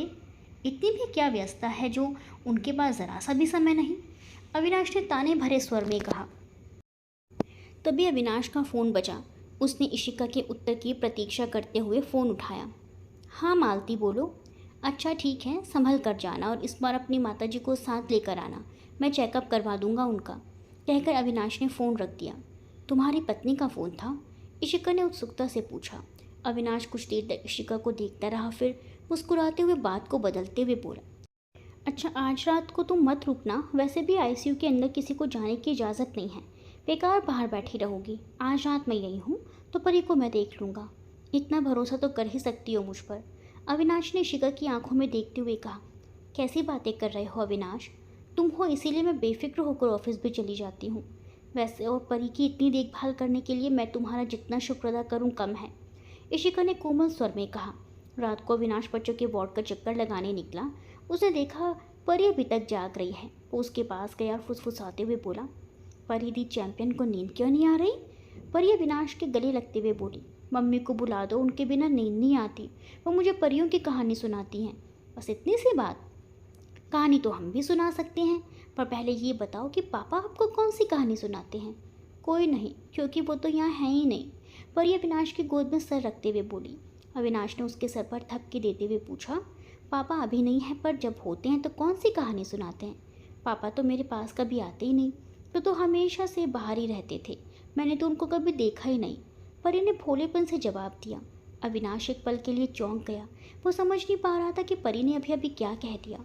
वो अपने पापा से कभी मिली ही नहीं, ऐसा कैसे मुमकिन है? फ़ोन पर बात या वीडियो कॉल तो करते होंगे पापा? नहीं, मम्मी कहती हैं कि उनको बहुत काम रहता है, इसीलिए वो सिर्फ रात को फ़ोन करते हैं, पर तब तक मैं सो जाती हूँ। परी अविनाश के स्टेथोस्कोप से खेलते हुए बोली, तो आपके घर में पापा की फ़ोटो तो होगी ही, कैसे दिखते हैं पापा? बहुत हैंडसम होंगे, है ना? पता नहीं, घर पर पापा की कोई फ़ोटो नहीं है, पर डॉक्टर अंकल मुझे ऐसा लगता है कि मेरे पापा आपकी तरह दिखते होंगे, क्योंकि मम्मी ने मुझे पापा का जैसा चेहरा बताया है। आपका चेहरा काफ़ी मिलता जुलता है उनसे। पर उसके चेहरे की तरफ देख कर बोली। अविनाश कुछ पल के लिए खामोश हो गया। इशिका कुछ तो छुपा रही है उससे, क्या छुपा रही है उसका पता वो लगा कर रहेगा। अगले सुबह जब अविनाश परी की जांच कर रहा था तो इशिका के माता पिता और भाई का पूरा परिवार परी से मिलने आया। इशिका की माँ अविनाश को देखते ही पहचान गई। अविनाश बेटा, आप हो परी के डॉक्टर? अविनाश ने हाँ में सर हिलाया और उनके पैर छूकर बोला, जी इशिका ने बताया नहीं आपको? हम यहाँ थे नहीं, हर्ष के पास बेंगलुरु में थे, उसके पिता ने जवाब दिया। अविनाश ने उनके भी पैर छुए और हर्ष के से हाथ मिलाते हुए बोला, अच्छा हुआ कि आप लोग परी से मिलने आ गए, वरना पिछले 3 दिनों से इशिका के सिवा परी के पास कोई नहीं था। उसके पापा भी दुबई में हैं तो वो अकेला महसूस कर रही थी। अविनाश परी को नर्स के साथ चेकअप के लिए भेजते हुए बोला, पापा? परी के तो पापा हैं ही नहीं, हर्ष के बेटे ने मासूमियत भरे अंदाज में कहा। तभी हर्ष ने उसे डांटते हुए चुप करने को कहा। ये तो ऐसे ही बोल रहा है अविनाश भाई, वो दुबई, हाँ दुबई में ही है, हर्ष लड़खड़ाती जुबान से बोला। अविनाश इशिका की माँ की तरफ मुड़ा और हाथ जोड़कर विनती करते हुए बोला, आंटी जी सच क्या है, अब आप ही बता सकते हो। सच जानकर क्या करोगे अविनाश? अब तुम्हारी ज़िंदगी है, उसमें खुश रहो, इन सब बातों में मत उलझो। इशिका के पिता ने हाथ जोड़कर कहा, अंकल मेरी ज़िंदगी तो कब से थम गई है, मुझे ना जाने क्यों ऐसा लग रहा है कि आप लोग मुझसे कुछ छुपा रहे हैं। मैं आपसे विनती करता हूँ कि मुझे सच बताइए। अविनाश, सिर्फ एक बात कहूँगी तुमसे, काश मेरी बेटी तुमसे मिली ही नहीं होती। अपने करियर में भले ही इशिका ने ऊंचाइयां छुई हैं, लेकिन निजी ज़िंदगी में उसके हाथ लगा तो सिर्फ सफ़र। इशिका ने अभी तक शादी नहीं की। इशिका की माँ रोते हुए बोली, शादी नहीं की तो परी? आंटी आप क्या कह रही हैं? अविनाश जैसे हिल गया था। बस बेटा, इसके आगे इशिका ही बताएगी। इशिका के पिता उसकी माँ को संभालते हुए बोले। अविनाश को समझ ही नहीं आ रहा था कि उसने जो कुछ अभी सुना वो उस पर क्या प्रतिक्रिया दी। इशिका इतने दिनों से उससे झूठ बोल रही थी, क्यों? क्या वो अब उसके लिए इतना पराया हो गया है कि वो उसे अपनी ज़िंदगी के सुख दुख में भागीदार भी नहीं बना सकती? ऐसी कौन सी बात है जो वो छुपा रही है? उसने शादी नहीं की तो परी। अविनाश झट से अपने कैबिन में गया और परी की केस फाइल खोली। फार्म पर पिता के नाम पर स्थान खाली था। तभी अविनाश ने मन बनाया कि वो अब इशिका से सच्चाई जानकर ही रहेगा। वो दृढ़ इरादे से आईसीयू की तरफ बढ़ा और उसके कदम अंदर का नज़ारा देखकर थम गए। अंदर उसके माता पिता परी के साथ बातें कर रहे थे। इशिका भी वहीं खड़ी थी। अविनाश को कुछ समझ ही नहीं आ रहा था वो अंदर जाए कि नहीं। तभी परी ने उसे पुकारा, डॉक्टर अंकल, ये हैं वो मूंछों वाले अंकल जिनको सुई से डर लगता है। माँ पापा आप यहाँ? अविनाश ने हैरान होकर पूछा, पर उससे भी ज़्यादा हैरान इशिका थी। उसे नहीं मालूम था कि वो अविनाश के माता पिता हैं। बेटा तूने बताया था ना कल कि परी का ऑपरेशन है। रहा नहीं गया इसीलिए चले आए। और देख उसकी मम्मी से भी मुलाकात हो गई। हम इनको कह रहे थे कि कितनी प्यारी बच्ची है इनकी और कितने अच्छे संस्कार दिए हैं इन्होंने अपनी बिटिया रानी को। अविनाश के पिता परी के सर पर हाथ फेरते हुए बोले। इशिका की आंखों में आंसू थे। जिसे आज वो संस्कारी, गुणवान और समझदार कह रहे थे, उससे कभी मिलने तक से इनकार कर दिया था उन्होंने। अविनाश इशिका के आंसुओं का मोल समझता था। अब उससे रहा नहीं गया। पापा ये इशिका है, मेरी कॉलेज की दोस्त। अविनाश ने कहा तो उसके माता पिता स्तब्ध रह गए। अचानक उनके पास अल्फाज कम पड़ गए थे। आज उन्हें अपनी सोच पर शर्मिंदगी महसूस हो रही थी। तभी नर्स अविनाश को इमरजेंसी केस के लिए बुलाने आई। अविनाश उसके साथ चला गया। अविनाश के जाने के बाद उसके माता पिता ने इशिका को अपने पास बुलाया और कहा, बेटा हम जानते हैं कि हमें माफ़ करना बहुत मुश्किल होगा, पर हो सके तो हमें माफ़ कर देना। उस समय ज़ात बिरादरी का इतना जुनून सवार था कि तुम दोनों के मासूम प्यार को हम पहचान नहीं पाए। हमने अपने बेटे की खुशियों को अपनी झूठी शान के लिए दांव पर लगा दिया। हमने तुम्हारे साथ उसके रिश्ते को क्या ठुकराया, मानो हमारे बेटे के जीवन से उसकी खुशियों को ही ठुकरा दिया। अंकल प्लीज़ आप मुझसे माफ़ी मत मांगिए। ऐसा करके आप मुझे शर्मिंदा कर रहे हैं। मैं इतना मानती हूँ कि जीवन में जो होता है वो अच्छे के लिए होता है। आपने मुझे नहीं अपनाया, पर अविनाश ने आपकी पसंद की लड़की से शादी कर ली। आज वो खुश है और क्या चाहिए। शादी? ये क्या कह रही हो बेटा? अविनाश ने तो शादी नहीं करी। क्या क्या कह रहे हैं आप? वो लड़की, क्या नाम है उसका? हाँ मालती। मालती अविनाश की पत्नी नहीं है क्या? इशिका चौंक कर बोली, मालती? वो तो हमारी नौकरानी है। पर अविनाश ने उसे कभी नौकरानी नहीं माना। उसे बहुत सम्मान देता है, बहन की तरह रखता है, और मालती भी बड़ी इज्जत करती है उसकी। पर तुमको किसने कहा कि वो अविनाश की? अरे हम तो तरस गए उसकी शादी के लिए। कितनी मिन्नतें करी पर वो नहीं माना। अविनाश के पिता दुखी होते हुए बोले, मैंने देखा है अपने बच्चे को अकेले अंधेरे कमरे में रोते हुए। इन 6 सालों में खुलकर हंसता क्या? ये तो जैसे भूल ही गया वो। बस घर से अस्पताल और अस्पताल से घर, यही ज़िंदगी रह गई है उसकी। ना कोई दोस्त, ना कहीं आना जाना, बेरंग सी ज़िंदगी हो गई है उसकी। अविनाश की माँ बुझे मन से बोली। इशिका की तो जैसे आवाज़ ही गायब हो गई। अविनाश ने उससे इतना बड़ा झूठ बोला, ऐसा कैसे कर सकता है वो? इशिका तेज़ कदमों से अविनाश के कैबिन में पहुंची। अविनाश कुछ पढ़ रहा था। इशिका उसे देखते ही उस पर बरस पड़ी। तुमने मुझसे इतना बड़ा झूठ बोला? मैंने तुमसे झूठ कब बोला? अविनाश ने फाइल जोर से बंद करते हुए कहा। तुमने मुझसे ये झूठ बोला कि तुम्हारी शादी हो गई है। मैंने तुमसे कब कहा कि मैंने शादी कर ली? अविनाश कुर्सी से उठते हुए बोला। इशिका को अविनाश पर और गुस्सा आ गया।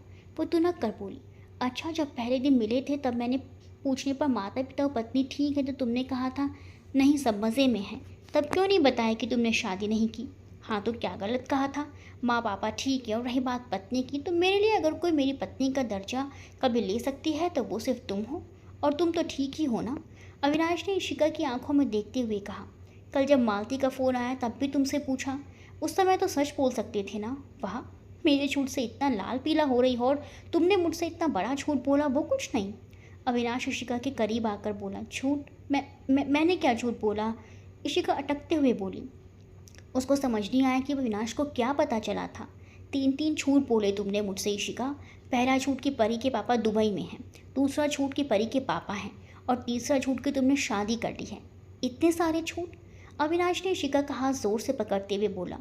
हाथ छोड़ो मेरा अविनाश, मुझे जाने दो। इशिका अपना हाथ छुड़ाते हुए बोली। अविनाश ने उसका हाथ और कसकर पकड़ लिया और उसे अपनी तरफ खींचते हुए बोला, मेरे सवालों का जवाब दिए बिना मैं तुम्हें यहाँ से जाने नहीं दूंगा इशी। कुछ पल के लिए उस कमरे में सन्नाटा छा गया। ऐसा लग रहा था जैसे कोई तूफान गुजरा हो वहाँ से।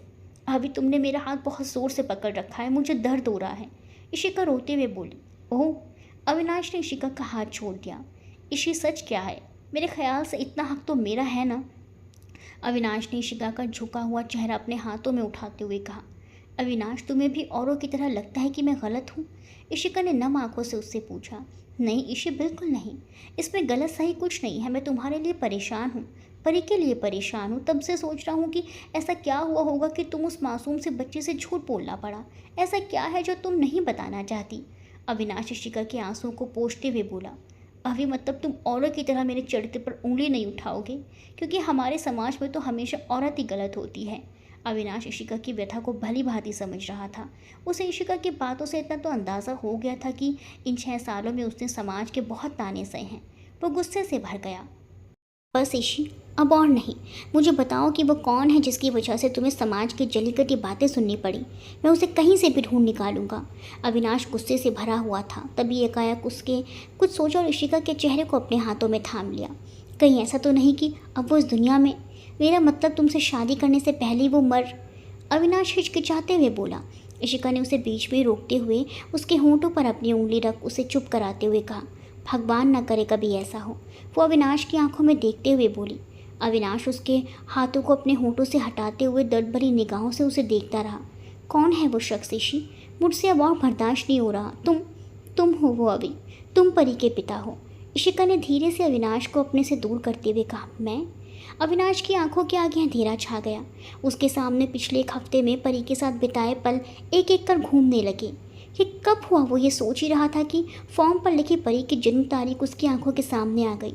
18 जून 2020, यानी हमारे आखिरी बार मिलने के ठीक। वो अपने मन में बड़बड़ा रहा था कि इशिका बोल उठी। हाँ अभी, उस दिन तुम होश में नहीं थे। मैं होश में नहीं था ईशी। अपने जज्बात और भावनाओं पर काबू रखने की हालत में नहीं था, पर तुम तो होश में थी। तुम तो मुझे रोक सकती थी। अविनाश ने इशिका का हाथ पकड़ कर कहा।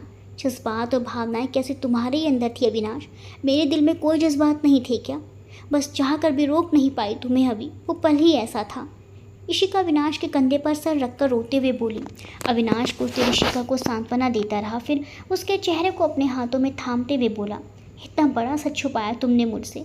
जब तुम्हें पता चला तब तुम मुझे क्यों नहीं बताया तुमने? परी का मेरा भी उतना ही अधिकार है जितना तुम्हारा। फिर क्यों नहीं बताया तुमने ईशी? अभी उस समय हालात ही कुछ ऐसे थे। जब तक मुझे पता चला तुम आगे पढ़ने मुंबई जा चुकी थी। मैं नहीं चाहती थी कि तुमने अपनी ज़िंदगी में आगे बढ़ने का जो फ़ैसला लिया है उससे तुम्हें किसी भी वजह से पीछे हटना पड़े। आगे बढ़ने का फ़ैसला? तुम्हें लगता है इशिका कि मैं तुम्हारे बिना आगे बढ़ पाऊँगा? मेरी ज़िंदगी तो वहीं थम गई थी जहाँ तुम मुझे छोड़ कर गई थी, और इतना बड़ा फ़ैसला तुमने अकेले ही ले लिया। एक बार भी ये नहीं सोचा कि तुम्हारे इस फैसले पर मेरा भी हक है। फिर अविनाश ने कुछ सोचकर इशिका पर एक और शब्दों का तीर छोड़ते हुए कहा। इशिका, कहीं तुमने ये तो नहीं सोचा कि अगर मुझे पता चला तो कहीं मैं परी को अपनाने से मना कर दूंगा? तुमने ऐसा सोचा भी कैसे इशिका? परी मेरी बेटी है और दुनिया की कोई ताकत मुझे उससे अलग नहीं कर सकती। अविनाश, ये तुम क्या बोल रहे हो? मैं ऐसा क्यों सोचूंगी? तो फिर क्या वजह थी ईशी? क्यों नहीं बताया तुमने मुझे? अविनाश ने उसको अपनी तरफ खींचते हुए कहा। ईशी, मुझे सच जानना है, सिर्फ सच। मुझे इस समय अपने आप से नफरत होने लगी है। वो इंसान जिस पर मैंने सबसे ज़्यादा भरोसा किया, उसे ही मुझ पर और मेरे प्यार पर भरोसा नहीं था। मैं इतना कमज़ोर नहीं हूँ इशिका जितना तुमने मुझे समझा। अविनाश की आंखों में आंसू थे। अविनाश, जैसा तुम सोच रहे हो ऐसा बिल्कुल नहीं है। मुझे तुम पर तब भी भरोसा था और आज भी है। बात तुम्हारी और मेरी नहीं थी अभी, बात तुम्हारे माता पिता की थी। मैं नहीं चाहती थी कि तुम फिर से उसी दोराहे पर आकर खड़े हो जाओ जहाँ पर तुम्हें किसी एक को चुनना पड़ता। सच बोलूँ अभी, तुमने जब मुझ में और अपने माता पिता में से मुझे ना चुनकर उन्हें चुना तब मुझे बिल्कुल बुरा नहीं लगा था। पर अगर तुम परी और अपने माता पिता में से उस समय माँ पापा को चुनते तो मैं बर्दाश्त नहीं कर पाती। मैं तुम्हें उस दोराहे पर फिर से खड़ा नहीं करना चाहती थी। इशिका अपनी सफाई में बोली। दोराहा? इशिका, तुम्हें लगता है कि सब कुछ जानने के बाद मेरे सामने किसी एक को चुनने का प्रश्न उठता? पर ये मेरी बेटी है। माँ पापा तो क्या, दुनिया की कोई ताकत मुझे उससे अलग नहीं कर सकती थी। अगर वो तुमको स्वीकार करते तो ठीक था, वरना मैं उन्हें छोड़ कर आ जाता। तुम आवाज़ तो देकर देखती ईशी, अपने अभी पर भरोसा तो करती। अविनाश ने इशिका को गले लगाते हुए कहा। इशिका अविनाश के सीने में मुंह छुपाकर रोने लगी। अभी हमने क्या फ़ैसला लिया था? हम अपने माता पिता को हमारी वजह से कभी तकलीफ़ नहीं होने देंगे। हम ऐसा कुछ नहीं करेंगे जिससे उनका सर झुक जाए। मैं जानती थी अभी कि तुम सब छोड़कर आ जाओगे, पर क्या तुम्हारे माता पिता मुझे और परी को स्वीकार करते? अपना संसार बसाने के लिए मैं एक माँ को उसके बेटे से दूर करने का बोझ नहीं उठा सकती थी। उस माँ के दिल से मेरे लिए या मेरे बच्चे के लिए कभी दुआएं नहीं निकलती। ऐसा संसार बसाकर हम क्या करते जिसमें हमारे माता पिता का आशीर्वाद नहीं होता। हमारी परी को कभी अपने दादा दादी और नाना नानी का स्नेह प्राप्त नहीं होता। चाहे तुम भले ही हमारे साथ होते, पर तुम्हारा मन हमेशा तुम्हें कचोटता रहता। नहीं अभी मैं इतनी स्वार्थी नहीं हूँ। आज फिर से अविनाश और ऋषिका जिंदगी के एक अजीब से चौराहे पर खड़े थे, तो उन्हें एक दूसरे को बहुत देर तक बाहों में भरे रोते रहे। सात बिरादरी की रूढ़िवादी जंजीरों में जकड़े दो प्यार करने वाले दिल कितने बेबस और असहाय लग रहे थे। असल में स्वार्थी वो नहीं, हमारा समाज है, और स्वार्थी हैं वो लोग जो इस समाज के बेबुनियाद फैसलों को पत्थर की लकीर मान लेते हैं। बस इशी अब और नहीं। अविनाश ऋषिका की तरफ देखते हुए बोला, अब मुझे तुमसे और परी से कोई दूर नहीं कर सकता। आज तक माँ पापा मुझे अपने फैसले सुनाते आए हैं, आज उनको मेरा फैसला सुनना होगा। आज उन्हें चुनाव करना होगा, बेटी या उनकी बिरादरी, उनका समाज। मैं परी को इस समाज की बलि नहीं चढ़ने दूंगा। और अब तुम कुछ नहीं बोलोगी, क्योंकि मैं अब कुछ नहीं सुनूंगा। चलो मेरे साथ। अविनाश ऋषिका का हाथ पकड़ उसे अपने कमरे से बाहर ले जाने लगा। जैसे ही उसने दरवाज़ा खोला, उसके सामने ऋषिका के माता पिता और अपने माता पिता को खड़े पाया। अविनाश ने ऋषिका का हाथ कसकर पकड़ लिया। आज उसके दृढ़ इरादे थे। आज ममता का कोई दांव उसे नहीं रोक सकता था, क्योंकि आज उसका अपनी नन्ही सी परी के लिए प्यार दुनिया के किसी भी प्यार पर भारी पड़ सकता था। तभी पीछे से परी निकलकर सामने आई और अविनाश की गोद में चढ़ गई। अविनाश और ऋषिका एक दूसरे को हैरत भरी नज़रों से देखने लगे। वो कुछ समझ पाते इससे पहले परी बोली, मुझे मूंछों वाले दादू ने सब बता दिया है, आप ही मेरे पापा हो ना। अविनाश ऋषिका एकटक परी को देखते रहे। उन्हें समझ नहीं आ रहा था कि वो क्या बोले। इस खेल में मैं हार गई और आप जीत गए। परी ने अविनाश के गालों पर अपने कोमल हाथों से प्यार करते हुए कहा, कौन सा खेल परी, मैं समझा नहीं। अविनाश असमंजस्य में पड़ गया। ओह पापा, मूंछों वाले दादू ने मुझे बताया कि आप दुबई में डॉक्टर हैं, मेरे ऑपरेशन के लिए यहाँ आए हैं। पर आपने और मम्मी ने मेरे साथ एक गेम खेला है कि मैं आपको पहचान पाती हूँ कि नहीं। पर परी नहीं पहचान पाई, इसीलिए आप जीत गए और मैं हार गई। परी खुशी से ताली बजाते हुए बोली। अविनाश की आंखें नम हो गई। उसने कसकर परी को अपने गले लगा लिया, फिर उसे ऋषिका की गोद में देते हुए अपने पिता के गले लगकर बोला, पापा, आज मैं आपका जितना शुक्र अदा करूँ कम है। आज आपने मेरी ज़िंदगी मुझे लौटा दी। अविनाश के पिता ने हाथ जोड़ते हुए कहा, बेटा, हो सके तो तुम दोनों हमें माफ़ कर देना। अपनी झूठी शान और बिरादरी की ऊंची नाक रहे, इसके चलते हमने अपने बच्चों की खुशियों को ठुकरा दिया। माँ बाप तो बच्चों की खुशियों के लिए अपनी खुशियों का त्याग कर देते हैं, और हमने अपने बेटे से उसकी खुशियों का त्याग करा दिया, और उसने हंसते हुए कर भी दिया। ऋषिका बेटा, तुम्हारे तो हम बहुत बड़े गुनहगार हैं, हो सके तो हमें माफ़ कर देना। ये आप क्या कह रहे हैं? माँ बाप के हाथ आशीर्वाद के लिए उठने चाहिए, माफ़ी के लिए नहीं। ऋषिका अविनाश के माता पिता के पैर छूकर बोली। आज सबके चेहरे पर चिंता की लकीरें साफ झलक रही थी। आज परी का ऑपरेशन था। ऑपरेशन थिएटर में ले जाने से पहले सबने परी को प्यार किया और दुआएं करी। ऋषिका सबसे अलग कोने में खड़ी थी। अविनाश ऋषिका के पास गया और उसे गले लगाते हुए बोला, एक अरसे बाद मुझे मेरी ज़िंदगी वापस मिली है, इसे किसी भी हाल में अपने से दूर नहीं जाने दूंगा। भरोसा है ना मुझ पर? सबसे ज़्यादा। ऋषिका ने अविनाश की आंखों में झांकते हुए कहा। 10 घंटे तक ऑपरेशन चला। जब अविनाश बाहर आया तो उसके चेहरे पर से सुकून सा था। वो ऋषिका के पास आकर बोला, हमारी बेटी तुम्हारी तरह बहुत साहसी और हिम्मत वाली है। अब वो खतरे से बाहर है, बस कुछ दिन और फिर हम सब एक साथ होंगे। ऋषिका अविनाश से लिपट कर रोने लगी। उसने कभी नहीं सोचा था कि वो परी को कभी उसका पूरा परिवार दिला पाएगी। परी के ठीक होने पर सब उससे मिलने गए। अविनाश सबको परी के साथ हंसते खिलखिलाते देख रहा था। तभी पीछे से ऋषिका ने अविनाश का हाथ थामते हुए कहा, क्या देख रहे हो? माँ पापा को देख रहा हूँ। खुश हूँ कि आज वो अपनी संकीर्ण रूढ़िवादी सोच से आज़ाद हो गए। काश इस सोच से उनको कुछ साल पहले ही आज़ादी मिल गई होती, तो वो और हम सब परी के बचपन के हर लम्हे को पूरी तरह से जी पाते। पर आज भी कितने ऐसे माता पिता हैं जो अभी भी इस मानसिकता से जकड़े हुए हैं, और उनकी सोच की वजह से कितने ही प्यार करने वाले दिल बिछड़ जाते हैं। सही कह रहे हो अभी, समाज की सोच को बदलना ज़रूरी हो गया है। लोगों को ये समझाना पड़ेगा कि हमारी सोच से बनता है ये समाज, न कि हम समाज की सोच से। इसीलिए हमें अपनी सोच में बदलाव लाने की आवश्यकता है, तभी हम अपने बच्चों को एक बेहतरीन समाज दे पाएंगे। पुजात बिरादरी रूढ़िवादी विचारों से घिरा नहीं होगा, तभी हमारी आने वाली पीढ़ी खुलकर सांस ले पाएगी। क्यों सही कह रही हूँ ना मिस्टर ठाकुर? ऋषिका ने अविनाश की आंखों में प्यार से देखते हुए पूछा। अविनाश ऋषिका को अपनी बाहों में भरते हुए बोला, बिल्कुल सही कहा आपने मिसेस ठाकुर। और फिर दोनों मुस्कुराकर अपने परिवार को देखने लगे। समाप्त।